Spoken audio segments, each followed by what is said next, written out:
এই মুহূর্তে জানতে চাচ্ছি, এমন একটা জায়গার মানুষ আপনারা আপনাদের না চিনলেও গোটা বাংলাদেশ আপনাদের চেনে। সেটা কিন্তু হাসিনার শ্বশুর বাড়ি হিসাবে না, সেটা কিন্তু আপনাদের আসন থেকে স্পিকার হয়েছে শিরিন শিলার কারণে না। আর আপনারা সকলেই জানেন বিএনপির যিনি প্রতিষ্ঠাতা, ওনার বাড়ি আবার আমাদের বগুড়া জেলায়। শহীদ প্রেসিডেন্ট জিয়াউর রহমান, উনি 4.5 বছর বাংলাদেশের প্রেসিডেন্ট ছিলেন।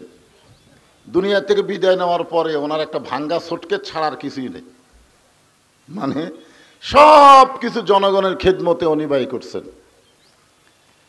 তারই গড়ানো দল হলো বিএনপি। জামায়াত ইসলাম তাকায় দেখে যে আওয়ামী লীগ 4 আঙ্গুল সামনে গেছে, এদের অভ্যাসই হলো সামনে যাওয়া। ধরে কোন ঠিক কিনা, ভোট পাক আর না পাক সামনে যাবি। আমার এলাকায় দেখছি গত 15 বছরে 100 জন বিএনপির লোক যদি কোনো অনুষ্ঠানে থাকে, কোনো কথা নাই, 2টা আওয়ামী লীগ খালি কুত্তার মতন ভুক ভুক করে। ধরে কোন ঠিক কিনা ভাই, এর কেদা মশান হছিল ভাই। উন্নয়ন কল্পে আজকের এই দিনের বেলায় তাফসিরুল কোরআন মাহফিল। আজকের এই মাহফিল আল্লাহ তাআলা যিনাকে সম্মানিত সভাপতির আসনে কবুল করেছেন, জনাব মোহাম্মদ হুজুর আলী আকন্দ। বাপমা বড় সাত করে নাম রাখছে হুজুর আলী। আমার এলাকায় একজনের নাম রাখছে হজরত আলী। একক তো নামাজ পড়ে না, নাম হচ্ছে হজরত আলী। তো আজকের এই মাহফিলের যিনি নামের সাথে কামের মিল আছে, আলহামদুলিল্লাহ বলেন। সম্মানিত প্রধান অতিথি, আপনাদের অত্যন্ত কাছের মানুষ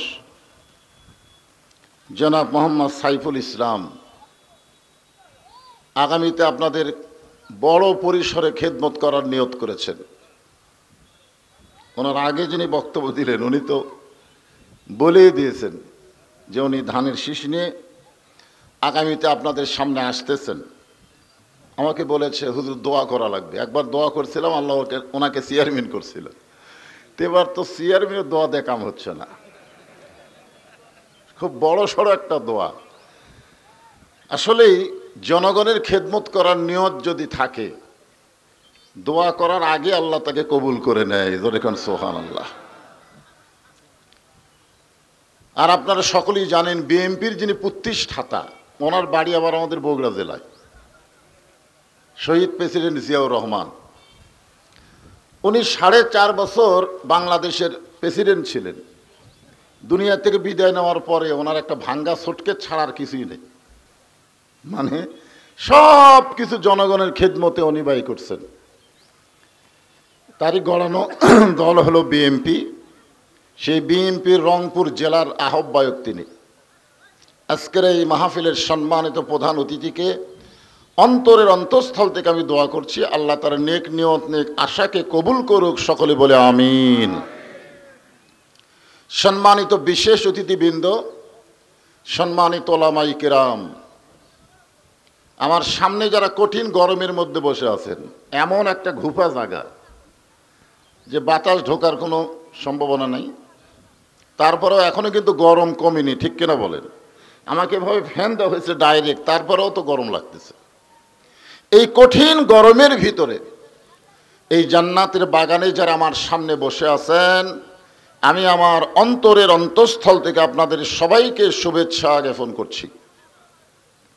সম্মানিত মা বোনেরা, পর্দার অন্তরালে বসে বসে আলোচনা শুনতেছেন। আমি দেখলাম অনেক মায়ের আইছে আজকের এই মাহফিলে আলোচনা শোনার জন্য। আমি তাদেরকে শ্রদ্ধা জ্ঞাপন করে এই মুহূর্তে জানতে চাচ্ছি, এমন একটা জায়গার মানুষ আপনারা আপনাদের না চিনলেও গোটা বাংলাদেশ আপনাদের চেনে। সেটা কিন্তু হাসিনার শ্বশুর বাড়ি হিসাবে না, সেটা কিন্তু আপনাদের আসন থেকে স্পিকার হয়েছে শিরিন শিলার কারণে না, এইটা চিনেছে শহীদ আবু সাইদের কারণে। ধরে কোন কথা ঠিক? দীর্ঘ 15.5 বছর বাতিল যখন আমাদের মাথার উপরে চেপে বসলো, আমরা যখন কেউ কথাই বলতে পারতেছিলাম না, ওই সময় রংপুরের একটা যুবক বাতিলের সঙ্গে নিজের মন এবং ইমানকে মিশ্রণ না করে হকের পক্ষে আল্লাহর জন্য দুই হাত বাড়িয়ে দাঁড়িয়ে গেলেন এবং জীবন দিয়ে প্রমাণ করে গেলেন আপনাদের পীরগঞ্জের নামের সাথে মিল আছে। জোরে কান সুবহানাল্লাহ। পীরগঞ্জ মানে বোঝেন, পীরের বাজার। তো সেই এলাকার মানুষ আপনারা, আপনাদের জীবনকে আল্লাহ কবুল করুক। জোরে কান আমিন। আমি আজকে আপনাদের সামনে লম্বা আলোচনা করার সুযোগ পাচ্ছি না, মন চাইলেও হচ্ছে না, কারণ সময়ের দিকে আমাকে খেয়াল করে আলোচনা করতে হবে। এই জন্য একটা আয়াত, দুটো আয়াত আপনাদের সামনে উপস্থাপন করেছি। ফালিয়াবুদু রাব্বা হাযাল বাইত, মনোযোগ দিয়ে শোনা লাগবে। এই ঘরের মালিক যিনি, এই যে বাইতুল জান্নাত আপনার নাম দিয়েছেন, এই ঘরের মালিককে আরো জোরে বলেন, ফালিয়াবুদু রাব্বা হাযাল বাইত। এই ঘরের মালিকের যারা গোলামি করবে, আপনারা বলেন তো মসজিদের মধ্যে কি গোলামি হয়? নামাজ হয়। জোরে কোন কি হয়? আমরা ফার্সিতে বলি নামাজ, আরবিতে হলো সালাত। এই নামাজের যখন মুয়াজ্জিন আজান দেয়, মুয়াজ্জিন যখন নামাজের আজান দেয়, মুয়াজ্জিন কোন দলের মানুষ? জোরে বলেন, কোন দল? আল্লাহর দল। মুয়াজ্জিন যখন আজান দেয়, আজান শোনার পরে আপনাদের এলাকায় যারা বিএমপি করে তারা যদি নামাজ পড়ে, তা আপনারা বলেন তো বিএমপির জন্য কি আপনাদের এই এলাকায় আলাদা কোনো মসজিদ আছে? আওয়ামী লীগ যারা করে এনাদের মধ্যে যারা নামাজ পড়ে তাদের জন্য মনে হয় আলাদা আছে। জামাত ইসলাম যারা করে তাদের জন্য কি আলাদা মসজিদ? তাবলীগের জন্য? কারোর জন্য না। মুয়াজ্জিন যখন আজান দিল, যারা মুসলমান তারা বিশ্বাস করে নামাজ না পড়লে তার মুসলমানিত্ব টিকবে না। লা সালাতা লা দীনা, যার নামাজ নাই তার কোনো ধর্মই নাই। এই বিশ্বাস করার সাথে সাথে তারা বাড়ি ঘর বাদ দিয়ে আল্লাহর ঘর মসজিদের দিকে রওনা দেয়। দেয় কি দেয় না? এবং বাহিরে তারা যে দলই করুক, বাহিরে কিন্তু বহু দল, আমাদের বাংলাদেশের বাহিরে দল কি কম না বেশি? আওয়ামী লীগ, বিএনপি, জাতীয় পার্টি, জামাত, তাবলীগ, পীর মুরিদি, বহু দল, হিসাব নাই। তো এত দল তারা বাহিরে, কিন্তু মসজিদের মধ্যে যখন ঢুকতেছে, আপনারা বলেন তো এক এক দল কি এক এক নিয়মে ঢোকে না এক নিয়মে সব দল ঢোকে? মাশাআল্লাহ, এক নিয়ম। তুই কোন দল বাহিরে করিস ওরা দেখার কথা না, মসজিদে ঢুকলে ডানপন্থী হওয়া লাগবে। তোর কোন কথা ঠিক কিনা? ডানপন্থী বোঝেন? আল্লাহর কোরআনের যারা দল করে তারাই হলো ডানপন্থী। কোরআনকে বাদ দিয়ে যারা মানুষের দল করে তারা হলো বামপন্থী। আপনি যখন মসজিদে ঢুকতেছেন, আপনি কার দল করে ঢুকতেছেন? ও আরাআইতাল্লাযী ইউকাযযিবু বিদ্দীন, ধর্মের নামে কারা মিথ্যাবাদী। এই সূরা মাউনের মধ্যেও কিছু আলোচনা হয়েছে। যাই হোক, আমি যেটা বলতেছি ইশারা দিলে আপনারা বুঝতে পারবেন। এখন বলেন, এক এক দলের কি এক এক দোয়া না সব দলের এক দোয়া? কি দোয়া বলেন আপনারা? আল্লাহুম্মা ফতাহলি আবওয়াবা রাহমাতিক। এই যে ঘর দিয়ে আমি মসজিদের মধ্যে ঢুকতেছি, এই ঘর হলো রহমতের দরজা। জোরে কান সুবহানাল্লাহ। ঢোকার পরে আওয়ামী লীগ সামনে কাতার, বিএনপি দ্বিতীয় কাতার, জাতীয় পার্টি তৃতীয় কাতার, আর জামাত ইসলাম চতুর্থ কাতার। এইরকম কাতার হয়েছে নাকি? হয়েছে? আমি নিজের চোখে দেখছি, ডান পাশে আওয়ামী লীগ, বাম পাশে বিএনপি, মাঝখানে জামাত। কাতার সোজা করার ব্যাপারে সবাই কিন্তু সজাগ না। কাতার সোজা করার ব্যাপারে সবাই সজাগ। দেখবেন কিছু লোক মসজিদে ঢুকে খাড়া হয়, কিন্তু কিভাবে দাঁড়ান লাগে এটাই জানে না। জামাত ইসলাম তাকায় দেখে যে আওয়ামী লীগ 4 আঙ্গুল সামনে গেছে, এদের অভ্যাসই হলো সামনে যাওয়া। ধরে কোন ঠিক কিনা? ভোট পাক আর না পাক সামনে যাবি। আমার এলাকায় দেখছি গত 15 বছরে 100 জন বিএনপির লোক যদি কোনো অনুষ্ঠানে থাকে, কোনো কথা নাই, 2টা আওয়ামী লীগ খালি কুত্তার মতন ভুক ভুক করে। ধরে কোন ঠিক কিনা? ভাই এর কেদা মশান হচ্ছিল ভাই। চিন্তা করে দেখেন, সামনে গেছে 4 আঙ্গুল, আর বিএনপি চিন্তা করতেছে যে হারে আমাদের উপর নির্যাতন চলতেছে, এই চিন্তায় কাতার ছেড়ে 4 আঙ্গুল পিছনে দাঁড়াচ্ছে। জামাত ইসলাম লক্ষ্য করে দেখে আমার পায়ের গোড়ালির সঙ্গে গোড়ালি যদি মিল না হয় তাহলে জামাতে নামাজ কবুল হবে না। আপনারা যখন মসজিদে যাবেন সবচাইতে গুরুত্ব কিন্তু জামাতে নামাজ পড়া না, সবচাইতে গুরুত্ব হলো আগে কাতার সোজা করা। জোরে কোন ঠিক কিনা? আচ্ছা ঠিক আছে, অসুবিধা। আচ্ছা আচ্ছা, তাহলে সবচাইতে গুরুত্ব কি? শুধু জামাতে নামাজ পড়লে হবে না, কাতার সোজা করা লাগবে। মনোযোগ দিয়ে শুনবেন, সময়ের দিকে খেয়াল করে আলোচনা করতেছি। আমার মা বোনদের জন্য ওয়াজ আছে, অসুবিধা নেই। তাহলে কি বুঝলেন? আওয়ামী লীগ কয় আঙ্গুল সামনে গেছে, বিএনপি কয় আঙ্গুল পিছনে আছে, কাতার সোজা কে আছে? জামাত। জোরে বলেন নাম কি? কথা কথা কি শরম লাগে? কথা কথা শরম লাগে? আজকে তাবলীগের জামাত করলে কোনো সমস্যা নাই, আজকে নামাজের জামাত করলে কোনো সমস্যা নাই, কিন্তু ইসলামের জামাত করলে অনেকের কলিজায় আগুন ধরা যায়। যখন কথা ঠিক কি না? হ্যাঁ, খুব খেয়াল করেন। তো 4 আঙ্গুল, একজন সামনে একজন পিছনে। এখন জামাত ইসলামের কাম কি? ওইভাবে নিয়ত করা। আপনার বলেন ওইভাবে নিয়ত করা? আওয়ামী লীগকে টান মারা লাগবে। কি করা লাগবে?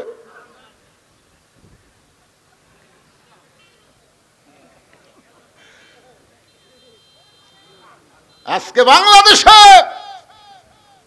ইসলামী দল যারা করে তারা মানুষকে সামনে পিছনে রাখে না, তারা সমস্ত মানুষকে এক কাতারবদ্ধ করতে চায়। জোরে বলেন কথা ঠিক কি না? সবাইকে এক কাতার, কাতার সোজা করো। কাতার সোজা করলো। এখন যদি আওয়ামী লীগ ঘুতা মারে, আমার চিনিস, আমি সরকারি দল, আমার দল ক্ষমতায় আছে, আপনারা বলেন তো আমার দল ক্ষমতায় আছে, এই কথা বলা সোয়াব না পাপ? কেন পাপ? কারণ সূরা মুলকের মধ্যে আল্লাহ বলেছেন ওহু আলা কুল্লি শাইইন কদির, সমস্ত বিষয়ের উপর একমাত্র ক্ষমতাকার। আরো জোরে বলেন। আপনারা বলেন তো তাহলে আল্লাহ ক্ষমতায় আছে না দল ক্ষমতায় আছে? এতদিন যারা বলেছে আমার দল ক্ষমতায় আছে, বুঝবেন ওই বেটা মুশরিক হয়ে গেছে, ক্ষমতার ব্যাপারে সে শিরক করেছে। জোরে কোন কথা ঠিক? ক্ষমতার একমাত্র মালিককে। আর কয় আমার দল ক্ষমতায়। তো তোর দল ক্ষমতায় 5 তারিখে পলালো কেন? এত ক্ষমতা পলালি কেন? তার মানে বোঝা গেল কোন দলের ক্ষমতা নাই, কোন মানুষের ক্ষমতা নাই, সমস্ত ক্ষমতার মালিককে। আরো জোরে বলেন আল্লাহ। আল্লাহ পবিত্র কোরআনে বলেন তাবারাকাল্লাযী বিয়াদিহিল মুলকু ওয়া হুয়া আলা কুল্লি শাইইন কাদির। সমস্ত ক্ষমতার মালিক হলেন আল্লাহ। তা আমার দল ক্ষমতায় আছে কথা যারা বলে ভালো করছে, যখন ভালো করছে অনেকেই গল্প করতেছে, হ্যাঁ আওয়ামী লীগ ক্ষমতায় ছিল, গল্প করতেছে আওয়ামী লীগ ক্ষমতায় ছিল, সামনে যে কে ক্ষমতা পায় এই কথা বলাও শিরক। আওয়ামী লীগ ক্ষমতায় ছিল, সামনে যে কে ক্ষমতা পায়, তাহলে আল্লাহর ক্ষমতা গেল কোথায়? ক্ষমতার মালিককে। কিন্তু আমরা রহরহ শিরক করি। আওয়ামী লীগ ক্ষমতাটা আসলো পরে, ভোট পাক আর না পাক ক্ষমতাটা আসলো পরে। এখন আবার বলতেছে সামনে ক্ষমতায় কে যাবি? সাইড থেকে একজন বলতেছে বিএনপি যাবি। আওয়ামী লীগ যদি ভোটে না দাঁড়ায়, কার ছবি তো আর বাংলাদেশে হবে না, বিএনপি সামনে যাবি। সাইড থেকে আর একজন বলতেছে কে রে ভাই? কি বুঝতেছেন না? একজনকে সরে আর একজন চেয়ারত বসালে আমাকে লাভটা কি? বহু দেখা শেষ, আমরা আগামীতে দেখবো আল্লাহর কোরআনের বাংলাদেশ। জোরে ঘন কথা ঠিক না? বহু দেখা শেষ, আমাকে দেখা কি আর বাদ আছে নাকি? 54 বছর আমরা দেখছি ভাই, আগামীতে দেখবার চাই বক্তারা এত কোরআনের তাফসীর করে, এত কোরআনের কথা বলে, কোরআনের সমাজটা হলে কি হয় এইটা একবার আমরা দেখবার চাই। জোরে ঘন কথা ঠিক না? হ্যাঁ, সব দেখা শেষ। এই যে অবস্থা চাষতলে চলতেছে, চলতেছে না ভাইজান? হ্যাঁ, আল্লাহ বললেন ফালিয়াবুদু রাব্বা হাযাল বাইত আল্লাযী আত'আমাহুম মিন জু'ইন ওয়া আমানাহুম মিন খাউফ। ওই ঘরের মালিকের যদি তোমরা গোলামি করতে পারো, আল্লাহ সঙ্গে সঙ্গে তোমাদেরকে 2টা পুরস্কার দিবে। কয়টা? 1 নম্বর পুরস্কার হলো যাবতীয় রেজেকের পেরেশানি থেকে, যত প্রকার রেজেক আছে সমস্ত রেজেকের পেরেশানি থেকে আল্লাহ তোমাকে মুক্ত করে দেবে। সুবহানাল্লাহ, সবাই বললেন না? রেজেক মানে খালি ভাত খাওয়া না পাগলারা, রেজেক মানে ভাত খাওয়া না। স্বামী স্ত্রীর মধ্যে মহব্বত, এটাও রেজেক। অনেক ছেলে শ্বশুরকে সালাম দেয়, বাপকে দেয় না। জোরে কোন কথা বলেন না কেন? দেখবেন শ্বশুরকে বলা আসসালামু আলাইকুম, আব্বা কেমন আছেন, আব্বা আম্মা কেমন আছে, ওরে ওর মতন ভালো ছেলে কেউ নাই। অথচ ওর বাপ যখন সামনে দিয়ে যায়, মানুষ গেল না কুত্তা গেল একবারও তাকায় না। এইরকম পাটা সমাজে আছে না নাই? জোরে কোন আছে না নাই?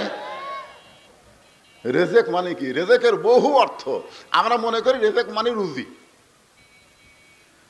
এখানে আল্লাহ বলতেছেন যাবতীয় রেজেকের পেরেশানি থেকে আল্লাহ তোমাকে মুক্ত করে দিবে এবং সমস্ত ভয় ভীতি থেকে আল্লাহ তোমাকে পুরাপুরি নিরাপত্তা দান করবে। তাহলে নামাজ আদায় করলে সাথে সাথে কয় পুরস্কার? জোরে বলেন কয় পুরস্কার? 1 পুরস্কার হলো চিন্তা করা লাগবে না যে কোরআনের শাসন যখন চালু হবে তখন নামাজ কি ওয়াজ দেওয়া হবে না আইন দেওয়া হবে, এই চিন্তা করার দরকার নাই। নামাজ পড়বি না, তোর দাদাও নামাজ পড়বি। তোর এখন কথা ঠিক কিনা? কি মনে করতেছেন যে হুজুর এখানে ওয়াজ দিয়ে 13 বছর নবী মক্কায় ওয়াজ করছে, কাম হয়নি? 320 জন সাহাবী, কয়শো? 13 বছরের কামাই হলো 320 জন। তার মধ্যে 17 জনক ওরা পিটাই মারছে, আবু সাইদের মতন গুলি করে পিটা 17 জনক মারছে। 303 জন সাহাবী, 13 বছরে নবীর কামাই। নবী বলল আল্লাহ এইভাবে কলেমার দাওয়াত দেব আর ঈমান গ্রহণ করবে, আর কাফেররা এই হারে যদি মারে তাহলে তো আমার। আল্লাহ বলেন হাবিব কোনো টেনশন করেন না, জায়গা মতো মার দেওয়ারও ব্যবস্থা হবে। জোরে কোন কথা ঠিক কিনা? কোন জায়গা বলে মক্কায় না, আপনাকে হিজরত করা লাগবে মদিনা। এতদিন কলেমার দাওয়াত দিয়েছেন, আবু জেহেল হলো নেতা আর আপনি হলেন ইমাম, যার কারণে কাম হচ্ছে না। কারণ একজন হবে নেতা আর একজন হবে ইমাম, সেই সমাজে নামাজ কায়েম হবে না। জোরে কোন কথা ঠিক? হ্যাঁ, তা আপনি ভালো মানুষ হচ্ছেন মসজিদের ইমাম, নেতা আবু জেহেল। জোরে কোন নেতাকে? আপনাকেই নেতা হওয়া লাগবে, খালি ইমামতি করলে হবে না, আপনাকেও নেতা হওয়া লাগবে। সেই পরিবেশ মক্কায় হবে না, হিজরত করা লাগবে মদিনা। কোথায় হিজরত করা লাগবে? দিনের বেলা না রাত্রে বেলা? সকলের সামনে না গোপনে? কথা কন না কেন? হ্যাঁ গোপনে। দেখেন ইসলাম এত সহজ না ভাইজান। 15 বছর পর্যন্ত আওয়ামী লীগের ভিতরে, ছাত্রলীগের ভিতরে ছাত্র শিবিরের সভাপতি বসবাস করছে। ধরে কোন কথা ঠিক কিনা? ঢাকা ভার্সিটির শিবিরের সভাপতি। যেদিন প্রকাশ হয়ে গেল আওয়ামী লীগ কই কেরে এই নাহমাকের মধ্যে ছিল, বুঝলেন? বুঝতেছেন? বোঝা লাগবে, খুবই কঠিন জিনিস। গভীর রাত্রে আল্লাহর নবী মক্কা থেকে মদিনায় হিজরত করলেন।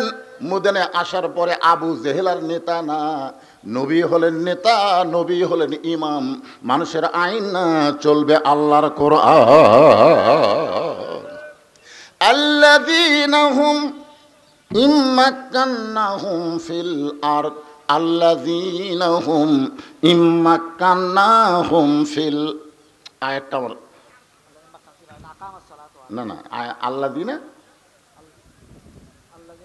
হ্যাঁ ঠিক আছে, আল্লাযীনা ইম্মাক্কান্নাহুম ফিল আরদ আকামুস সালাত। আমি যে আয়াত এখানে বলবো চাচ্ছি সেটাই, যে 41 নম্বর হজের সূরা হজের 41 নম্বর আয়াতে আল্লাহ বলতেছেন যখন মুসলমানের মধ্যে কাউকে এমপি বানানো হবে, প্রধানমন্ত্রী বানানো হবে, ক্ষমতার চেয়ার দেওয়া হবে, আসলে ক্ষমতার মালিককে আল্লাহ, কিন্তু কাউকে যখন দেওয়া হবে তার 1 নম্বর দায়িত্ব হলো পর্দা সেতু নির্মাণ করা, নাকি? মডেল মসজিদ নির্মাণ করা, মডেল মসজিদ, বাইতুল জান্নাত নির্মাণ করা 1 নম্বর দায়িত্ব। আমাদের বাংলাদেশে মসজিদের সংখ্যা কম নাই, অনেক মসজিদ, অনেক মসজিদ। খালি মসজিদের উন্নয়ন করলে হবে না, মসজিদের উন্নয়নে 1 তলা 2 তলা 3 তলা করে কোনো লাভ নাই যদি এলাকায় মুসল্লি না হয়। ধরে কোন ঠিক কিনা? আর এই মুসল্লি বাড়ানোর দায়িত্ব হুজুরের না, হুজুরের না। আল্লাহ বলতেছেন ক্ষমতার চেয়ার যখন পাবে তার 1 নম্বর দায়িত্ব হলো আকামুস সালাত, নামাজ কায়েম করা লাগবে। নামাজ কায়েম যখন হয়ে যাবে, সমাজের মধ্যে যুবকদের বলা লাগবে না তোমরা 4G মোবাইল, এই যে মোবাইল নিয়ে যুবকেরা ঘুরতেছে, এই মোবাইলকে তোমরা কি করো, হেফাজত করো, এটা বলা লাগবে না। কারণ আল্লাহ কোরআনে বলেছেন ইন্নাস সালাতা তানহা আনিল ফাহশাই ওয়াল মুনকার, একমাত্র নামাজই পারে মানুষকে যাবতীয় ফাহিশা কাজ থেকে হেফাজত করতে। অশ্লীল এবং ফাহিশা কাজ মোবাইলের মাধ্যমে হয় কি হয় না? কথা কয় না। এই আরে আমরা বুড়া মানুষ, আমাকে কোনো দাম নাই তো। এক বুড়া কাঁদতেছে আর বলতেছে আল্লাহ আমি আর জীবনে কোনোদিন ঘুষ খাবো না। মানে আগে ঘুষের চাকরি যখন করছে তখন এই দোয়া করেনি, যখন চাকরি শেষ হয়ে গেছে তখন দোয়া করতেছে আল্লাহ আমি আর ঘুষ খাবো না, আল্লাহ আমি আর ঘুষ খাবো না। আল্লাহ কইতে যতই কান্দে তোর দোয়া কবুল হবে না, কারণ তোর তো চাকরি নাই, খাবি কোত্থেকে? যখন ঘুষ খাওয়ার চাকরি আছিল তখন তো তুই এই দোয়া করিসনি। কি কন? অনেক বুড়া মানুষ ভাঙ্গাচুরা বলতেছে আল্লাহ আমি বহু চুরি করছি, আল্লাহ আর জীবনে চুরি করবো না। আল্লাহকে সুযোগ দিলেও তো তুই পারবো না, তোকে লাঠি ধরে হাঁটা লাগতেছে, তুই চুরি করবি কেমনে? তা আমাদের যারা, তাদের কথা আমি বাদ দিলাম, এই যুবকেরা সবচাইতে অশ্লীল কাজ করতেছে, ফাহিশা কাজ করতেছে মোবাইলের মাধ্যমে। ধরে কোন কথা ঠিক? আমরা বহু চেষ্টা করতেছি।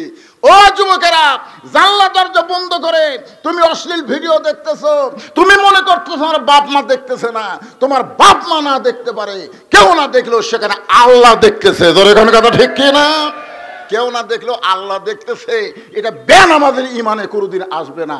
এটা কেবলমাত্র যারা নামাজ পড়বে তাদের ইমানে এই তাকওয়া জন্ম হবে। ধরে কোন ঠিক কিনা ভাইজান? হ্যাঁ, এই জন্যে 1 নম্বর আইন হলো আকামুস সালাত, নামাজ কায়েম করো।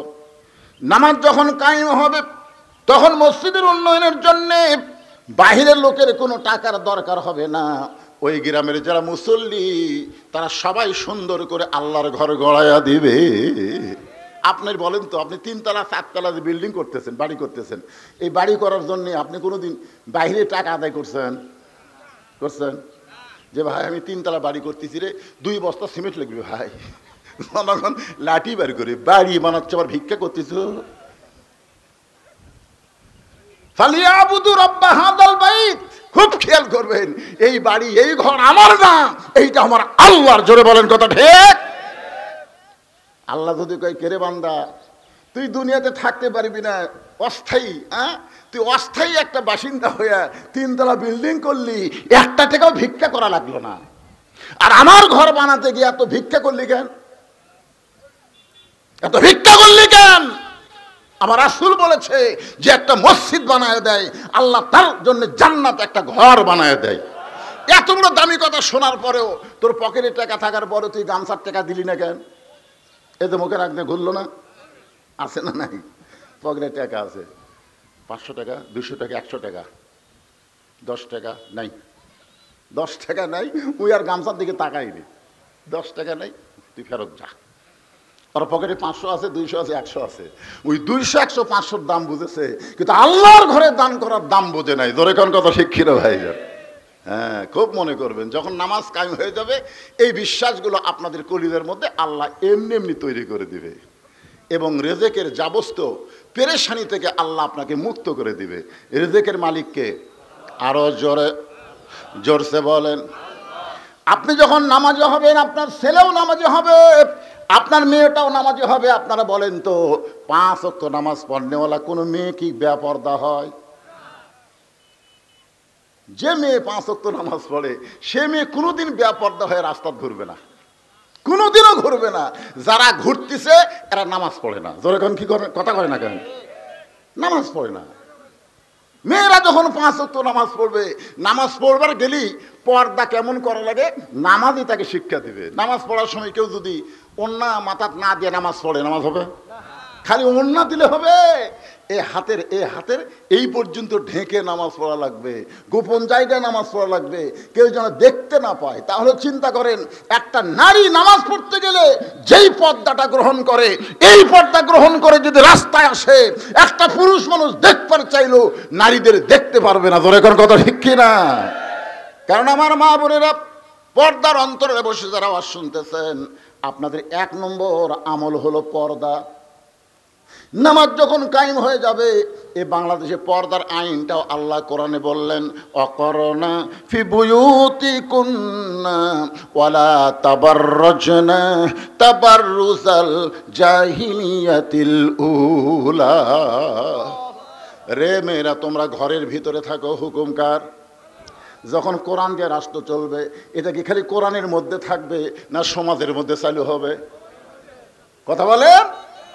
আজকে ওয়াজ করতেছি, মা ও মা পর্দা করো মা, কত করে মেয়ে মানুষ মুচকে মুচকে হাসে। আমি আমার স্বামীর কথাই শুনি না, আর তুই বক্তার কথা আমি শুনবো? আমি এক জায়গায় টাঙ্গাইলে বলেছিলাম, মেয়ে মানুষরা জোরে কথা বললে ওই কথা পরপুরুষ শুনলে কবিরা গুনাহ হয়। মেয়ে মানুষ যদি জোরে কথা বলে, ওই কথা পরপুরুষ শুনলে কি গুনাহ হয়? কবিরা গুনাহ হয়। তখন মেয়ে একটা স্লিপ দিয়ে বলছে যে হুজুর, মেয়েদের জোরে কথা বললে যদি কবিরা গুনাহ হয় পরপুরুষ শুনলে, তাহলে প্রধানমন্ত্রী যখন জাতির উদ্দেশ্যে ভাষণ দেয়, এইটা শোনা কি? আমি চিন্তা করে দেখলাম, প্রধানমন্ত্রী তো মেয়ে মানুষ রে, আমি যে কথা কইছি এখন তো ধরা খাওয়ার কথা। ধরে কোন ঠিক কিনা? আমি যদি বলি প্রধানমন্ত্রীর ভাষণ শোনা জায়েজ নাই, আপনারা বলেন আমাকে বাড়িতে এসে দে, থানা তুলে যাবি। মেয়ে মানুষ নেত্রী বানে আবার মশান মারতেছেন। এই জন্য মরদ গুলাকে বলবো, হালাকাতের রাজুল হিনা তাতের নেশা মুত্তাফাকুন আলাই। পুরুষ মানুষ তখনই ধ্বংস হয়ে যাবে যখন নারীদেরকে তাদের নেত্রী বানাবে। কোন দলের নেতা নেত্রী নারী আপনারা একটু হিসাব করবেন। ঠিক কথা কন্যাকের কথা কন্যাকের কথা কন্যাকের মরদ মানুষ। আর রেজালু কাওয়ামুন আলা নিসা, আল্লাহ কোরআনে বলেছে পুরুষরা নারীদের উপরে থাকবে। ধরে কোন কোথায় থাকবে? নারীদের উপরে থাকবে। আমার মা বোনের যারা পর্দার অন্তর আছেন শোনেন, আল্লাহ নবী ফাতেমার ঘরের মধ্যে গিয়া মুসকি মুসকি হাসতেছে। ফাতেমা চমকে গিয়ে বলে, বাবা আপনি হঠাৎ ঘরের মধ্যে ঢুকে এরকম হাসতেছেন, কারণ কি? রাসূল বলে, ফাতেমা আল্লাহ পাক আমারে জানাইছে আল্লাহ তোমাকে জান্নাতি নারীদের নেত্রী কবুল করেছে। কি? জান্নাতি নারীদের নেত্রী। আপনার কি জুম্মার দিনে প্রত্যেক জুমা, এখানে জুমার ইমাম সাহেব নাই? এখানে আছে মাশাআল্লাহ। উনি কিন্তু খুতবার মধ্যে বলেন, সাইদাতুন নিসায়ে আহলেল জান্নাহ। শোনেন না আপনারা? শোনেন না? সাইদাতুন নিসায়ে আহলেল জান্নাহ ফাতেমাতুজ জোহরা রাদিয়াল্লাহু তাআলা আনহা। আপনারা বলেন তো, উনি তো আরবিতে বলে, আর বাংলা কি? এর বাংলা হলো জান্নাতি নারীদের নেত্রী যিনি হবেন, বাংলাদেশের প্রধানমন্ত্রী না, বাংলাদেশের নেত্রী না, জান্নাতি নারীদের মধ্যে যিনি নেত্রী হবেন তার নাম হলো ফাতেমা। জোরে বলেন, তার নাম কি? আমার মায়েরা যারা আইছে তাদের জন্য 4 লাইন ওয়াজ করতেছি, অধৈর্য হলে চলবে না। মা যদি ভালো হয় তাহলে সন্তান ভালো পাওয়া যাবে। মা যদি ভালো হয় তার সন্তান ইসলামী আন্দোলনের কর্মী হবে। জোরে কোন ঠিক কিনা ভাই? মা যদি ভালো হয় তার সন্তান আল্লাহর ওলি হবে। আর মা যদি খারাপ হয় তার পেটের সন্তান কোনোদিন ভালো হতে পারে না। ইয়াকুব নবী নির্জনে বসে আল্লাহর কাছে কাঁদতেছে আর বলতেছে, আল্লাহ আমাকে তুমি 12টা সন্তান দিলে, আমি নবী হয়ে জন্ম দিলাম, কিন্তু 10টা সন্তান এত খারাপ আর 2টা এত ভালো কেন? নবী হয়ে আল্লাহর কাছে বলতেছে, আল্লাহ আমি জন্ম দিলাম কয় সন্তান? 12 সন্তান, তার মধ্যে 10টা এত খারাপ আর এই 2টা এত ভালো কেন? আল্লাহ কয়, ইয়াকুব তোমার বউ কয়টা? কয় 2টা। তো যে বউয়ের পেট থেকে 2 সন্তান ভালো, ওই বউটা তোমার ভালো। যার কারণে বনিয়ামিনের ইউসুফ ভালো হয়েছে। আর যে 10টা ইউসুফের বাগে খাওয়ার কথা বলে তোমার কাছে রক্তমাখা জামা হাজির করেছে, এদের মা ভালো না, মাও ভালো না। এই জন্য যে মায়েরা পর্দার অন্তরে বসে আছে, এদের ভালো হওয়ার দরকার আছে না নাই? ওরা ভালো, ভবিষ্যৎ জেনারেশন ভালো। আমি দেখছি আমার পড়শি এক মেয়ে পেটের বিশেষ যন্ত্রণায় মরে যাচ্ছে, প্রসব বেদনার। স্বামী বলতেছে চলো তোমাকে হাসপাতালে নিয়ে সিজার করবো, মরে যাবো। কিন্তু কোনো পুরুষ, কারণ মহিলা ডাক্তারের সাথে মরদ ডাক্তার আছে, আমার এই পেট কাটা দেখবি, আমি অন্য কাউরে আমার পেট দেখাবার পারবো না, মরে যাবো কিন্তু সিজার করবো না। ধৈর্য ধারণ করছে, একদিন পরই নরমালে বাচ্চা হয়ে গেছে। সুবহানাল্লাহ না কেন?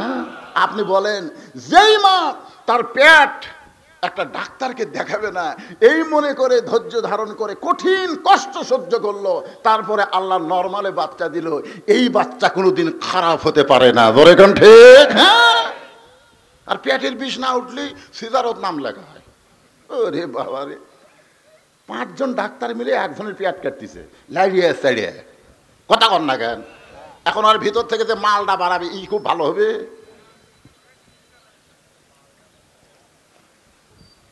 কি বলবো প্রসবের কথা, মা বিনে সেই ব্যথা কেউ তো বুঝিবে না। মাজন ঠেকিয়া সন্তানের দায়, অকালে মা মারা যায়, কেন সে মায়ের ভক্তি করো না। এমন দরদি ভবে কেউ হবে না আমার মা গো। সঙ্গে সঙ্গে ফাতেমা বলে বাবা ঘোষণা করেছে, এই ঘোষণা করার পিছনে আমার আমল কি? কারণ আপনি বলেছেন ফাতেমা তুই নবীর মেয়ে হলেই তুই জান্নাতে হবি, এইটা কখনো মনে করিস না। তোর বাবা আল্লাহর নবী বলে তুই জান্নাতে যাবি, এইটা কখনো মনে করবি না। জান্নাতে যদি যাবার চাও তাহলে জান্নাতের আমল করে জান্নাতে যেতে হবে।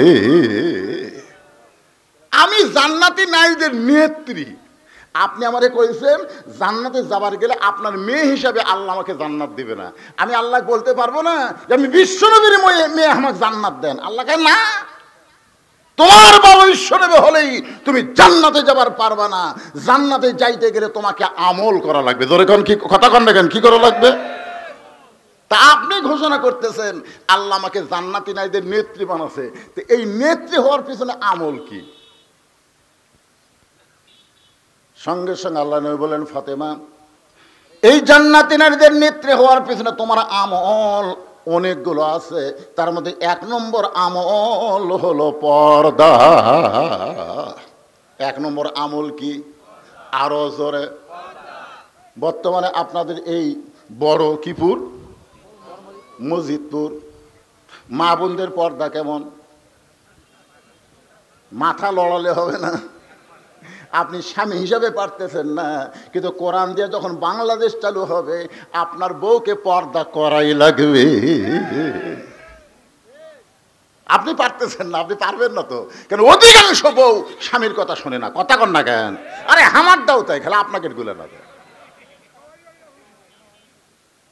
অধিকাংশ বউ স্বামীর কথা মতো চলতে চায় না, অথচ রাসূল বলেছেন মেয়েরা যদি 8টা জান্নাত পাবার চায় তাহলে মাত্র 4টা আমল করলে আল্লাহ তাদের দিয়ে দিবে। 1 নম্বর হলো নামাজ, 2 নম্বর রমজান মাসে রোজা, 3 নম্বর স্বামীর কথা মতো চলা, আর 4 নম্বর সতীত্বের হেফাজত পর্দা করা। এই 4টা আমল যদি মেয়েরা করতে পারে আল্লাহ খুশি হয়ে তাদেরকে 8টা জান্নাত দিয়ে দিবে। তো এখন ফাতেমা তো নবীর কাছ থেকে সরে যাচ্ছে। আল্লাহ রাসূল বলে মা একটা কষ্টের কথা বলি। ফাতেমা বললেন বাবা কি কষ্ট? বলে কষ্ট আমার না, কষ্ট হয়তো তোমার হতে পারে। বলে কি কষ্ট? বলে আল্লাহ তোমাকে জান্নাতীদের নেত্রী বানাইছে, এটা ঠিক, কিন্তু তোমার আগেও আল্লাহ একজন মেয়েকে জান্নাত দিবে। যেই কইছে যে তোমার আগেও একজন মেয়েকে জান্নাত দিবে, ফাতেমা চমকে বলে বাবা সেই মেয়েটা কে যে আমার আগে জান্নাতে যাবে? সে কি আমল করছে এমন? আমি জান্নাতে নেত্রী হওয়ার পরেও আমার আগে যে মেয়েটা জান্নাতে যাবে তার আমল কি? আল্লাহ রাসূল বললেন ওই মেয়েটার আমল আমি ঠিক মতো বলতে পারবো না, কি তোমার আগে জান্নাতে যাবে এইটা বলতে পারি, কারণ আল্লাহ পাক আমারে জানাইছে ওই মেয়েটার নাম হলো জামিলা। মেয়েটার নাম কি? আরো জোরে কন। আমার মায়েদের জন্য ওয়াজটা করতেছি, মা মনোযোগ দিয়ে শোনেন।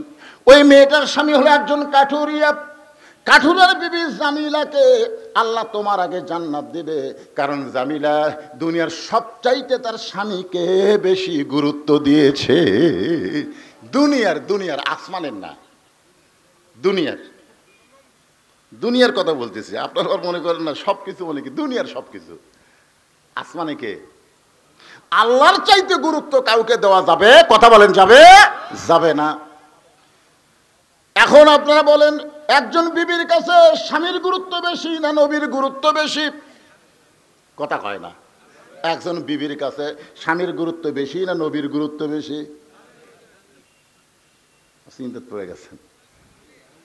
আল্লাহ রাসূল বলেছেন, আল্লাহর পরে কাউকে যদি সেজদা করার হুকুম থাকতো, তাহলে আমি বলতাম প্রত্যেকটা বিবি তার স্বামীর পায়ে সেজদা করুক।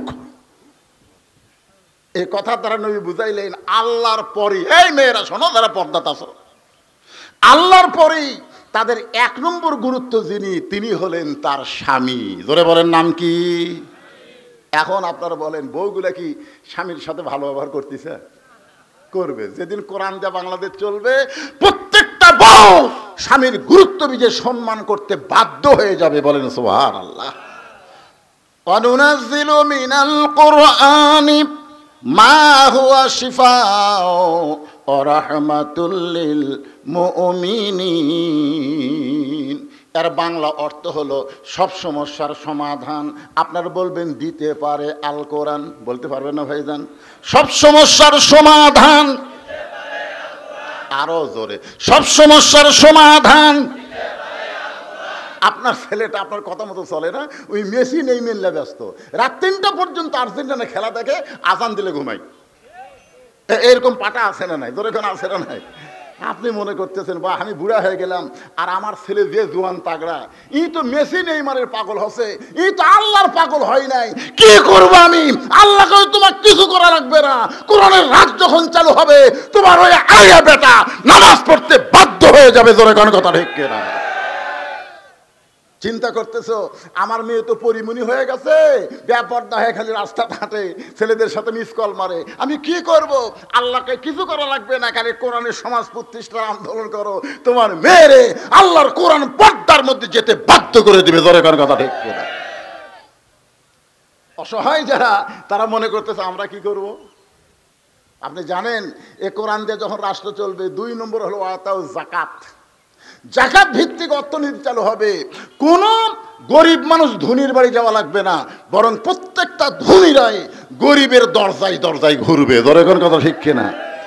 এখন ভোট চাওয়ার জন্য ঘুরতেছে। ভোট 5 বছর পর পর দেখবেন না কতগুলো নেতা ময়না পাখি হয়ে আসে, মাথার টুপি দিয়ে এমন বয়ান মারবি ভাই, ইসলামকে ষড়যন্ত্র করতেছে।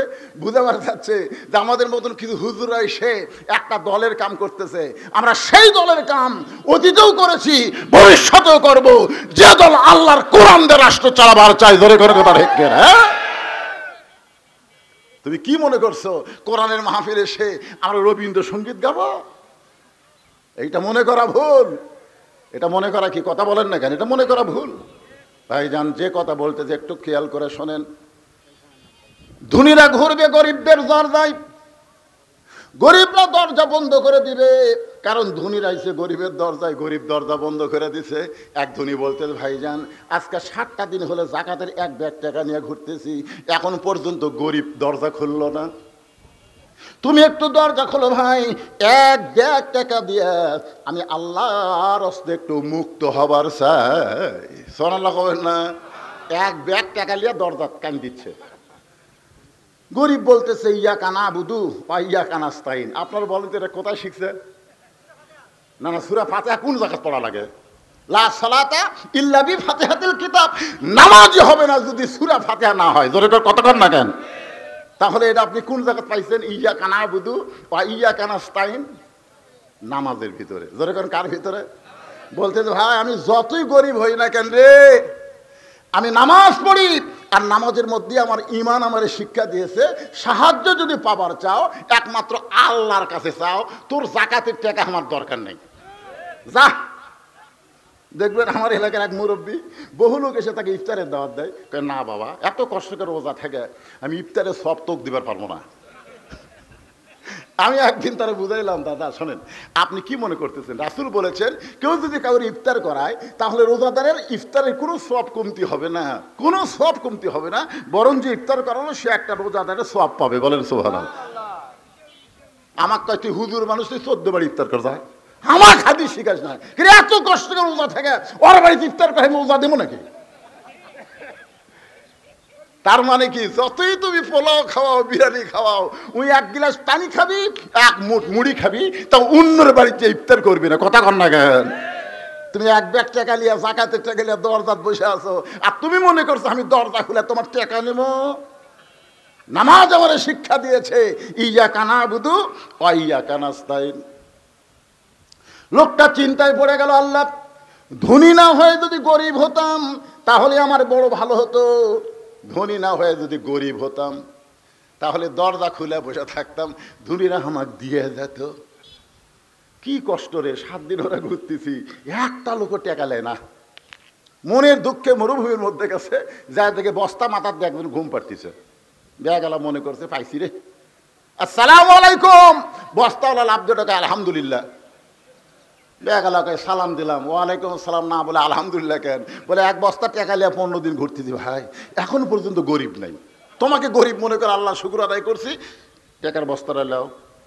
দেখা গেল আমি ঘুরি 7 দিন, তুই ঘুরিস 15 দিন, তুই গরিব গেল কোথায়? আমাদের বাংলাদেশে নামাজ কায়েমের পাশাপাশি যাকাত ভিত্তিক অর্থনীতি যখন চালু হয়ে যাবে, এই বাংলার জন্য আল্লাহ গজবের দরজা বন্ধ করে দিয়া রহমত বরকতের দরজা খুলে দিবে। ধরে কোন কথা ঠিক কিনা? আপনি কি মনে করছেন? ভূতত্ত্ববিদেরা বলেছে পৃথিবীর মধ্যে সবচাইতে বেশি দামি খনি আছে বাংলাদেশের নিচে। সবচাইতে দামি দামি হীরকের খনি, সোনার খনি, তেলের খনি সব আছে বাংলাদেশের নিচে, কিন্তু এত নিচে, এত নিচে যে ওইটা তুলবার গেলে তোলার খরচই পাওয়ার চাইতে বেশি। যেরকম আমার এলাকার কিছু কিছু লোক বলছে হুজুর আর ধান আবাদ করবো না, এবার লাগছে 6,000 টাকা বিঘা ধান কাটা।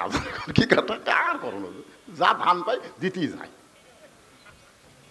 এখন এত নিচে এইগুলা খনি আছে, যেগুলা খনি থেকে তেল দুর্বার গেলে তেল তুলতে প্রতি লিটার হয়তো খরচ হবে 70 টাকা, বিক্রি হবে 60 টাকা। তো তোলা ভালো না তোলে ভালো? কিন্তু যখন কোরআন দিয়ে বাংলাদেশ চলবে তখন এই খনিগুলো নিচে থাকবে না। আল্লাহ খনিগুলো বলবে এখন তাদের আইনে চলে না, আমার আইনে চলে, যাও উপরে যাও। ধরে কেন সুবহানাল্লাহ। এক সময় সৌদি আরব গরিব ছিল, গরিব ছিল, হাজী সাহেবরা গেলে তাদের কাছে তারা সাহায্য চাইতো। এখন তারাই গোটা বিশ্বের মানুষদেরকে সাহায্য করে। কারণ কি? সামান্য কিছু আল্লাহর আইন চলতেছে, তার মধ্যে একটা আইন হলো আজান হলে আর কোনো গল্প চলবি না। 1 নম্বর আইন হলো আজান হচ্ছে মসজিদে, আজান হয়েছে, ব্যবসা বাণিজ্য চাকরি বাকরি আর কোনো কিছু চলবে না। চুরি করলে চোরের হাত কাটা, নারীরা সব পর্দার ভিতরে আছে, সব আল্লাহর আইন তারা মানে না। তবে কিছু কিছু মানার কারণে আল্লাহ তাদেরকে খনিজ সম্পদে ভরপুর করে দিয়েছে। মনে করেন রিজেকের পেরেশানি থেকে আল্লাহ আমাদের মুক্ত করবে, খুব খেয়াল করে শুনবেন। 2 নম্বর হলো যাবতীয় ভয় থেকে আল্লাহ পুরোপুরি নিরাপত্তা দিয়ে দিবে। আমি কিছু কথা বললাম, বলতেছি শোনেন। এই যে ওইদিকে একটা মাইক শোনা যাচ্ছে, আজান হচ্ছে। আপনাকে এই মসজিদের আজান আজকে এখন দেওয়া যাবে না। মুয়াজ্জিনকে আমি বলতেছি আজান 15 মিনিট পরে দিলে কি নামাজ হবে না? হবে কি হবে না আপনারা বলেন? যারা আমরা নামাজ পড়ি তাদের কাছে কোনো ফতোয়া নাই, কিন্তু যারা পড়ে না, যারা পড়ে না রাস্তা ঘুরতেছে, ওরা বলবি চারিদিকে আজান হচ্ছে আর হুজুর ওয়াজ করতেছে। 10 জন লোকের জামাত আর 500 জন লোকের জামাত সওয়াব কি সমান? এতদিন 10 জন লোক আসরের নামাজ পড়ছেন, আর আজকে 500 জনের একটা বিশাল জামাত হবে। সওয়াব তো 50 গুণ 100 গুণ আল্লাহ বেশি দিবে। আর বেশি সওয়াব পাওয়া এবং কিছু আলোচনা শোনার নিয়তে আমরা যদি 10-15 মিনিট পরে নামাজ আদায় করে, অসুবিধা আছে ভাই? চারিদিকে না তাকাতাকি করে একটু মনোযোগ দিয়ে কথাগুলো শুনবেন। ফালিয়াবুদু রব্বা হাযাল বাইত আল্লাযী আত'আমাহুম মিন জু'ইন ওয়া আমানাহুম মিন খাউফ। ফাতেমা চুপি চুপি জামিলার বাড়ির দরজায় কোন আমলের কারণে আমার আগে জান্নাতে যাবে, চুপি চুপি ফাতেমা কাঠুরের বউ জামিলার ঘরের দরজায় ডাক দেয়া বলে, জামিলা, আমি নবীর মেয়ে ফাতেমা, আমার জন্য কি তোমার দরজা খোলা যাবে না? জামিলা ছোট বাচ্চার মতন কাঁদতেছে। ফাতেমা বলে, কান্দো কেন? বলে, কান্দার কারণ হলো আমার সারা জীবনের সাধনা আমি নবীর মেয়ে ফাতেমাকে এক নজর দেখবার চাই। ফাতেমা বলতেছে, তাহলে দরজা খুললেই তো আমার সঙ্গে তোমার দেখা হবে, এখানে কান্নার কি দরকার? জামিলা বলতেছে, আমি দরজা কেমনে খুলবো, কারণ স্বামী আমার কাঠ নিয়ে গেছে বাজারে, এই মুহূর্তে আমার স্বামী বাড়িতে নাই, আর স্বামীর হুকুম ছাড়া আমি জামিলা ফাতেমার জন্য দরজা খুলতে বড় ভয় পায়। ফাতেমা কয়, আল্লাহ রে, স্বামীর হুকুম ছাড়া ফাতেমার জন্য দরজা খুলতে ভয় পায়।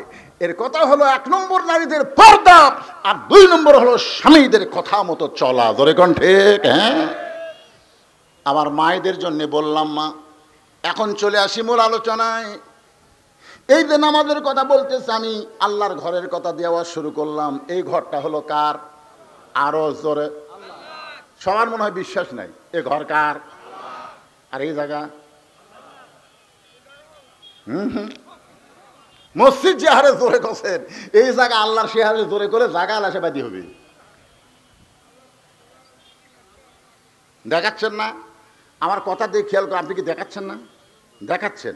ওই যে হুজুর দেখতেছেন, ওই যে পুকুর, ওই জমি, এগুলো আমার। এই সাইডে যা দেখতেছেন এগুলো আমার বাপ চাচার, এই সাইডে যা দেখতেছেন আমার ভাই করে। ওই এলাকার মধ্যে পা দেওয়ার জায়গা কেউ নেই। তো সবই যদি তোমাকে হয় আল্লাহর, চলেন দেখাচ্ছি, চলেন। মসজিদের সামনে গিয়ে বলতে, হুজুর এখানেও আল্লাহর কিছু ছিল না, আমার চাচা 10 শতক আল্লাহ দান করছে, আর আমরা টাকা পয়সা দিয়ে আল্লাহ ঘর বানিয়ে দিছি। ফেরেশতারা কয়, আল্লাহ এখানেও তোমার কিছু ছিল না, আর চাচা তোমাকে 10 শতক দান করছে, আর এরা টাকা দিয়ে ঘর বানাছে, এই দেশের নাম কি? আল্লাহ কয়, ওই দেশের নামই হলো বাংলাদেশ। ওই দেশে মসজিদ আছে কিন্তু নামাজ নাই। ধরে কোন কি নাই? আপনারা বলেন তো, আমরা কি মসজিদে নামাজ পড়ি না? যখন পড়ি কি পড়ি না? তারপরেও বলতেছে মসজিদ আছে, নামাজ নাই। হাদিস আছে বিস্তারিত, হুজুরি কলব ব্যতীত করছেন কালো, নামাজ তোর হবে না। তবে কেন গাও জুয়ারি, মানুষকে দেখাও নামাজ পড়ি, ও তোমার সিদ্ধ বীজে সুফসল ফলে না। কুম আনফুসাকুম ওয়াহালিকুম নারা, জাহান্নামের আগুন থেকে যদি বাঁচতে চাও, তুমি বাবা একলা নামাজ পড়ে বাঁচতে পারবে না, তোমার আহাল পর্গদেরকে নিয়ে নামাজ পড়া লাগবে। ধরে কোন ঠিক কি না? আজকে মসজিদ দেখবেন নামাজের জামাত হয়, সব মুসলমান মসজিদ আসে না, কিছু কিছু লোক এসে তারা মসজিদে নামাজ পড়ে, বাদ বাকি বাইরে খেলাধুলা করে, কথাবার্তা কয়, আকামত শোনা যায়, অথচ লোকটার নামাজ আদায় করে না। এই জন্য ভাইজান, আমাদের ওয়াজ দিয়া নামাজের গুরুত্ব বোঝান যাবে, নামাজের সওয়াব বোঝান যাবে, কিন্তু নামাজ কায়েম করতে গেলে আল্লাহর কোরআনের সমাজে লাগবে। ওয়াজ কিন্তু কম হচ্ছে না। ওয়াজ কি কম হচ্ছে নাকি? ওয়াজ চলতেছে, কিয়ামত পর্যন্ত চলবে। 13 বছর নবী মক্কায় ওয়াজ করেছেন, কিন্তু ওয়াজ দেয়া কাম হয় নাই। নবী যখন হিজরত করে মদিনায় গেলেন, আল্লাহ তাআলা নবীকে অর্ডার করলেন, ইয়া আইয়ুহান নাবিয়্যু হারজিল মুমিনিনা আলাল কিতাল। ওগো নবীজি, মক্কা থেকে মদিনায় হিজরত করে এবং মদিনার যত আনসার আপনার দলভুক্ত হয়ে গেছে, তাদেরকে আপনি স্ট্যান্ডিং আর্মির মতন গড়ে তোলেন, সৈন্য হিসাবে গড়ে তোলেন। যে কোনো সময় মক্কার কাফেররা মদিনা আক্রমণ করতে পারে, আর মদিনা যখন আক্রমণ করবে তখন নামাজ দিয়া, রোজা দিয়া, জিকির দিয়া আপনি মদিনা বাঁচাবার পারবেন না। মদিনা হেফাজত করতে গেলে আপনার সাহাবীদেরকে, মুসল্লিদেরকে সৈন্য হিসাবে গড়ে তুলতে হবে। কি হিসাবে? কথা কয় না কেন? যদি মক্কার কাফেররা মদিনা আক্রমণ করে, নবী মনে করতেছে আমি তো হিজরত করে মদিনায় চলে আইছি, আর হয়তো মক্কার কাফেররা আমার দিকে খেয়াল নাই। আপনারা বলেন তো, নবী হিজরত করে মদিনায় আসার পরেও কি আবু জেহেল নবীকে ছাড়ছে? কতক্ষণ ছাড়ছে? বদরের যুদ্ধের ময়দান আমি দেখছি, কোথায় মক্কা আর কোথায় বদরের প্রান্তর। নবী তো মক্কার কাফেরদেরকে মারতে যায়নি, বরং কাফেররাই নবীকে হত্যা করার জন্য মক্কার দিকে রওনা দিয়েছে। কথা বলেন ঠিক কিনা? হ্যাঁ, এখন কি করবেন? মক্কার কাফেররা দলবল সৈন্য নিয়ে আসতেছে, আমরা নামাজের পর মোনাজাত করতেছি, আল্লাহ আল্লাহ আল্লাহ, মক্কার কাফের আমাকে অত্যাচার করতেছে, আল্লাহ আমাদেরকে হত্যা করবি, আল্লাহ তুমি ওদের হাত থেকে আমাদের হেফাজত করো। আল্লাহ বলেন না, দোয়ার দিন শেষ। দোয়ার মধ্যে বহুদিন বলেছি রব্বানা আতিনা ফিদ দুনিয়া হাসিনা, কাম হয়নি। বহু বলেছি, কাম হয়নি। দোয়ার দিন শেষ। এমনকি নবীরও দোয়ার দিন শেষ। ইয়া আইয়ুহান নাবিয়্যু হারজিল মুমিনিনা আলাল কিতাল। যে দুই হাত দিয়ে আপনি দোয়া করতেছেন, এই দুই হাত খালি দোয়ার হাত না, এই দুই হাত হলো লাঠি ধরার হাত। জোরে কোন কথা ঠিক কিনা? কথা বলে। রাত 2টার সময় আমি গাড়ি থেকে নামছি, গাড়ি যখন গ্যারেজে রাখতেছে, আমি গাড়ির থেকে নামে যখন গেট খুলছি, 4-5টা কুত্তে আসে আমাকে ধরছে, ঘাম ঘাম করে ধরছে রাত 2টার সময়। আমি দোয়া পড়তেছি, আল্লাহুম্মা ইন্নাহুম ইয়াকিদুনা কাইদা ওয়া আকিদু কাইদা। দোয়া ইউনুস পড়তেছি, লা ইলাহা ইল্লা আনতা সুবহানাকা ইন্নী কুনতু মিনাজ জালিমিন। আয়াতুল কুরসি পড়তেছি, কুত্তে মনে হয় আমার গাও বয়ে উঠতেছে, আমার জুব্বা ছিঁড়ে ফেলে দিবি। আমি চিন্তা করলাম, কেরি দোয়া দিয়া কাজ হচ্ছে না, কুত্তা আরো কাছে আসতেছে, কি লাগবি? তখন আমার ইমান বলতেছে, তোর দোয়া লাগতো না, খালি একটা লাঠি যদি থাকতো, একটা লাঠি থাকলে কুত্তা তোর সাইডে আসতো, একটা দোয়াও লাগতো না। এক কুত্তার পাশায় একটা বাড়ি বললে বাকি 4টা এমনি দৌড় দিত। তোর এখন কথা ঠিক না? আপনি কি মনে করতেছেন যে সবসময় দোয়া দিয়া কাম হবে? কতক্ষণ ভাই, আপনি বাবা হয়ে দোয়া করতেছেন, আল্লাহ আমার ছেলেকে নামাজি বানাও, আপনি দোয়া করতেছেন আমার ছেলেকে মেয়েকে ফাতেমা বানাও, দোয়া দিয়ে কাম হবে না। বহু দোয়া হয়েছে বাংলাদেশে। নবীকে আল্লাহ জানাই দিচ্ছেন যে আপনি এখন দোয়া করবেন আর মক্কার কাফেরা ফেরত যাবে, তা না। যারা নামাজে আপনার সঙ্গে কাতারবদ্ধ হয় তাদেরকে সৈন্য হিসাবে গড়ে তোলেন, সৈন্য হিসাবে গড়ে তোলেন। কি হিসাবে? চলো যাই। 311 জন নিয়ে রাসূল আমার বদরের প্রান্তরে যাচ্ছে, ওরা আসতেছে, পারে ঢাকঢোল লোক বহু কিছু নিয়ে আসতেছে, নবী হত্যা করবে, সাহাবীদেরকে শেষ করে দিবে। নবী জোগাড় করলেন 311 জন। জোরে কোন কয়জন? আসলে হয়েছিল কয়জন? 313। জোরে কোন কত? 313 জন। কিন্তু 11 জন নিয়ে নবী যখন রওনা দিলেন, এমন সময় 2টা কিশোর বাচ্চা নবীর সামনে দাঁড়ায় বলে, রাসূলুল্লাহ আমরাও জিহাদের ময়দানে যাবার চাই। রাসূল বললেন, মন চাইলেও হবে না, জিহাদের ময়দানে যেতে গেলে বয়স হওয়া লাগবে, আবার মাপ থাকা লাগবে। জিহাদের ময়দানে মন চাইলেই হবে না, বয়স হওয়া লাগবে। তোমাকে দুজনের বয়স কত? একজন বলে আমার বয়স হচ্ছে 14, আর একজন আমার বয়স 11। 14-11 হয়? বলে হুজুর আপনি 2টা কথা বলছেন, একটা হলো বয়স, একটা হলো মাপ। দেখেন আমার বয়স কম, মাপ ঠিক আছে কিনা? রাসূল বলেন, বেলাল দেখি মাপের লাঠি নিয়ে আসো তো।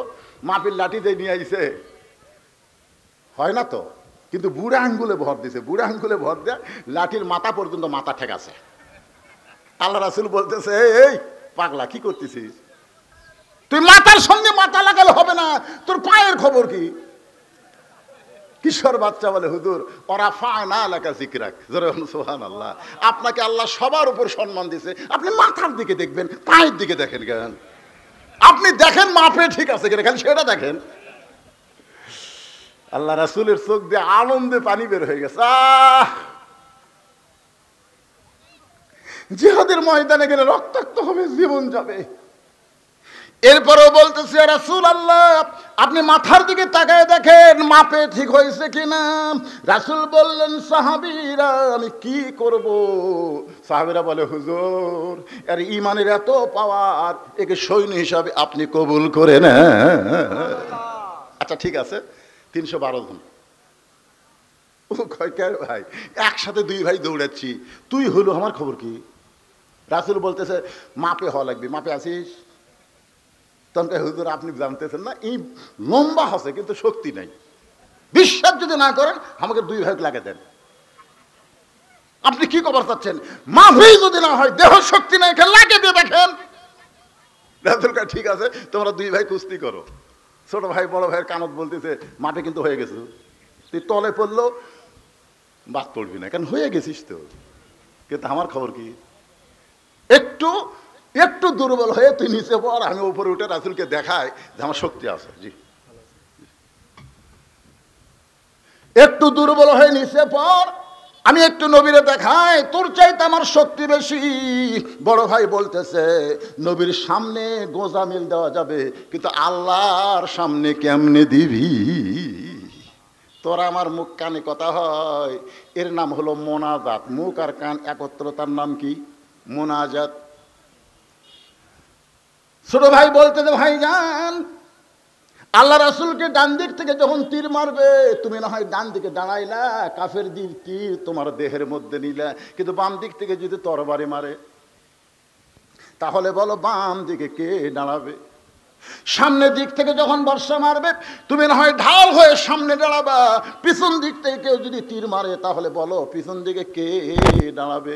তুমি ডানে দাঁড়াবে ভাই, আমি বামে দাঁড়াতে চাই। তুমি সামনে দাঁড়াইলে আমি নবীর দিব, কিন্তু নবীর গায়ে থেকে এক ফোঁটা রক্ত ঝরতে দিব না। ভাই জিহাদের ময়দানে আমি না হয় মাপে হতে পারবো না, শক্তিতেও পারবো না, কিন্তু নবী যখন কেউ লক্ষ্য করে তীর মারবে, পাথর মারবে, আমি কি ঢাল হবার পারবো না? একটু দুর্বল হয়ে নিচে পড়ে যা। বড় ভাই দুর্বল হয়ে যখন নিচে পড়ে যায়, ছোট ভাই চিল্লায় বলে রাসূলুল্লাহ তাকায় দেখেন, আমার ভাই লম্বা হতে পারে কিন্তু শক্তিতে আমার চাইতে কম। সঙ্গে সঙ্গে নবী বসে বললেন, আল্লাহ, দুনিয়ার চাইতে আখিরাতকে প্রাধান্য দিয়ে নিজের জীবনকে যারা আল্লাহর রাস্তায় দিবার চায়, এই মুসলমানকে কেউ দমিয়ে রাখতে পারবে না। কিয়ামতের আগে হলেও মুসলমান গোটা পৃথিবী আবার ফিরে পাবে। সঠিক নেতার নেতৃত্ব, যে নেতার নাম হবে ইমাম মেহেদী আলাইহিস সালাম। জোরে কোন কথা ঠিক কিনা? আমাদেরকে চেষ্টা করতে হবে, আমরা চেষ্টা করব। 54 বছর আমরা দেখেছি ভাই, আগামীতে আমরা দেখতে চাই এই বাংলাদেশ যেন আল্লাহর কোরআনের বাংলাদেশ হয়ে যায়। শুধু দেখলে হবে না, এর পিছনে আমাদের চেষ্টার দরকার আছে না নাই? জোরে কোন আছে না নাই? এই চেষ্টা করতে গেলে অবশ্যই আপনাকে একটা দলের মধ্যে আসতে হবে, একটা নিয়মের মধ্যে আসতে হবে, আর সেই নিয়মটা হলো আল্লাহর ঘর মসজিদ। এই যে আল্লাহর ঘর মসজিদ, যে আয়াতে কারিমা নিয়ে আমি আপনাদের সামনে এতক্ষণ আলোচনা করতেছি, আয়াতটা আরেকবার বলি, ফালিয়াবুদু রাব্ব হাযাল বাইত আল্লাযী আত'আমাহুম মিন জু'ইন ওয়া আমানাহুম মিন খাউফ। আল্লাহু আকবার।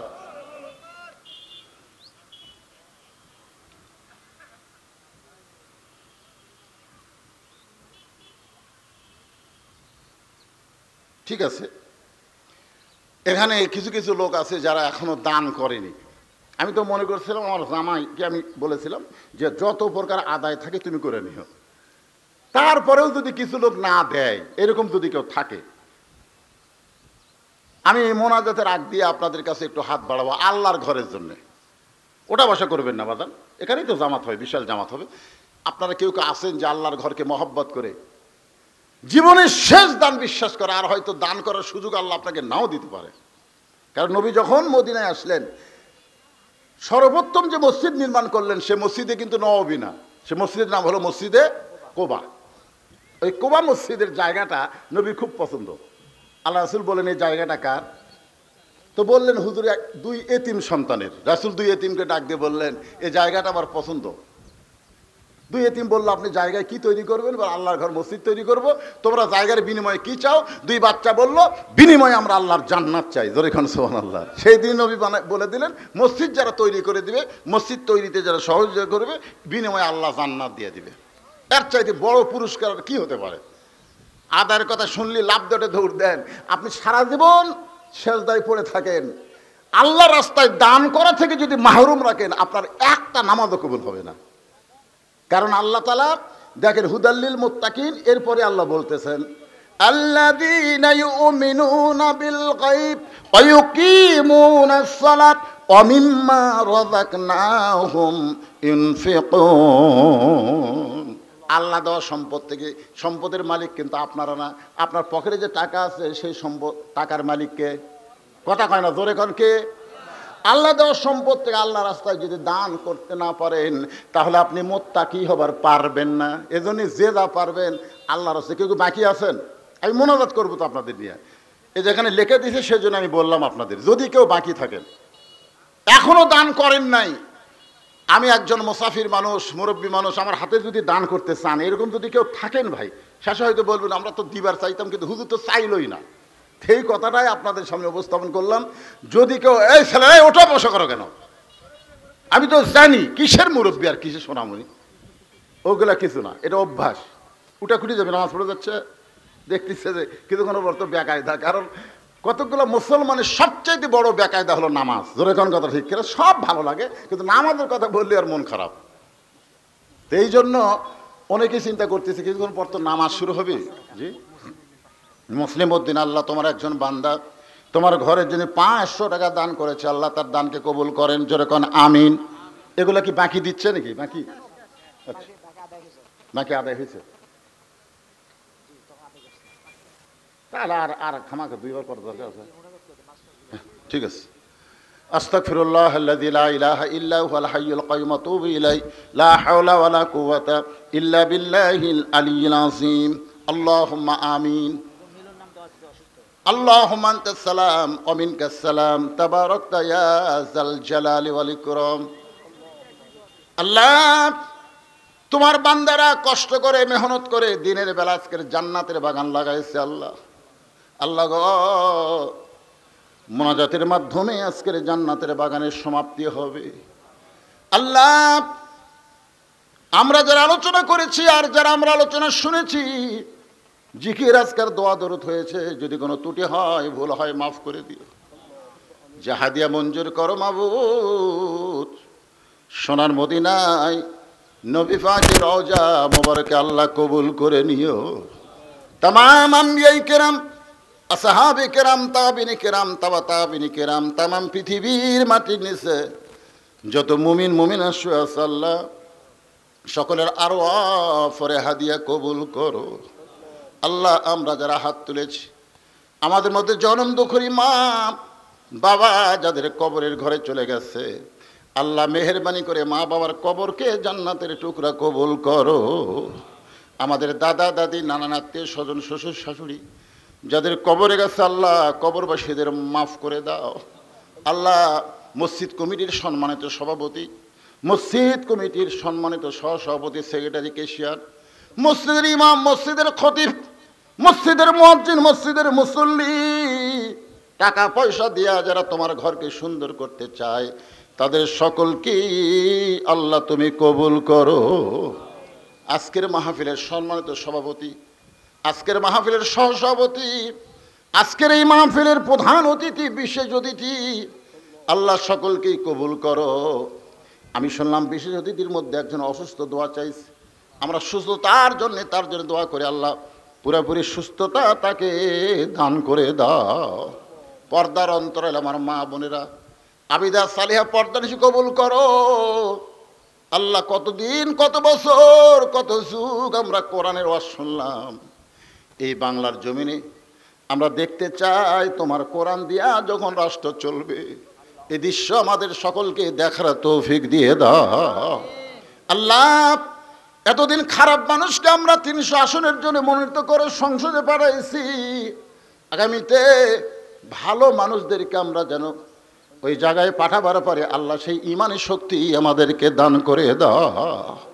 আল্লাহ বসন্তের কোকিল মার্কা নেতা আমরা চাই না, যারা সব সময় সমাজের মধ্যে থাকবে এমন একজন ভালো মানুষকে আমাদের নেতা হিসেবে আল্লাহ তুমি কবুল করে নাও। ও মাবুদ মাওলা, আমি যতটুকু আলোচনা করেছি আল্লাহ অল্প সময়ের মধ্যে পুরোপুরি আলোচনা করা যায় না, সংক্ষিপ্ত হলো আলোচনা, সবার বুঝ মোতাবেক আমল করার তৌফিক দিয়ে দাও। আজকের মাহফিলের আল্লাহ আমি গুনাহগার বলে দোয়া ফিরে দিও না আল্লাহ। এতগুলো মানুষের মধ্যে যার 2টা হাত পছন্দ করো, সে 2টা হাতের ওসিলায় আমাদের সকলের জন্য দোয়া কবুল করে নাও। সুবহান রাব্বিকা রাব্বিল ইজ্জাতি আম্মা ইয়াসিফুন ওয়া সালামুন আলাল মুরসালিন আলহামদুলিল্লাহি রাব্বিল আলামিন ওয়াজাল আখিরাতি কালিমাতুন ইনদাল মাউতি। সকলে বলেন লা ইলাহা ইল্লাল্লাহু মুহাম্মাদুর রাসূলুল্লাহ।